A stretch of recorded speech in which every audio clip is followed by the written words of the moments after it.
best I could, and there's a lot there.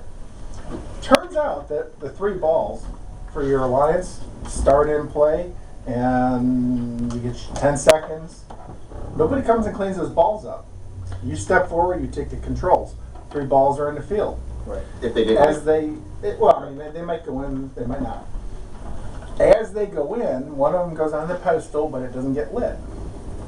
Only after the 3rd ball goes in the pedestal, in the goal, does the pedestal light.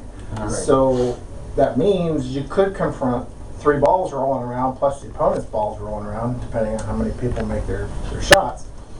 And they're all going to be at one end of the field, but you want to start back at the other end of the field to get your maximum points.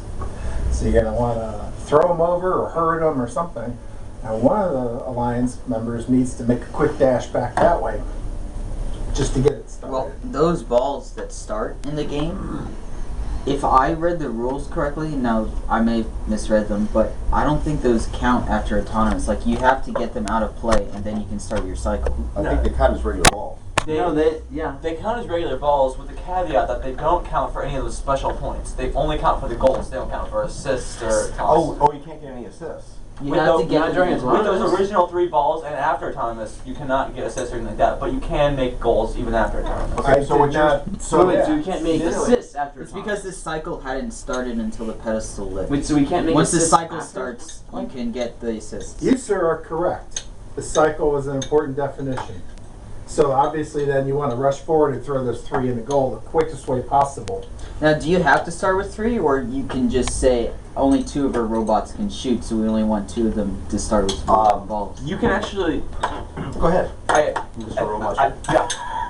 think you can actually put a ball on the field. On the field or out of play. Or play. Okay, yeah. But it has to You be, could start with it has one to be ball. somewhere in the perimeter of the field. Yeah. So you have to start. All 3 balls must be somewhere inside the perimeter of the field. I think I'm actually pretty sure might be, No, he said out of. Didn't you say or out of play? or out of play. Oh, you can. So you can be holding it on the Yeah, you sideline. can be holding it and toss it in. Well, or it's back waiting for its turn on the pedestal. Yeah, it's Right. got to come Yeah. from the Out pedestal. of play or in your zone, or in your robot. Okay, so if we have a alliance member that doesn't do anything with autonomous, it's better to hold that ball out.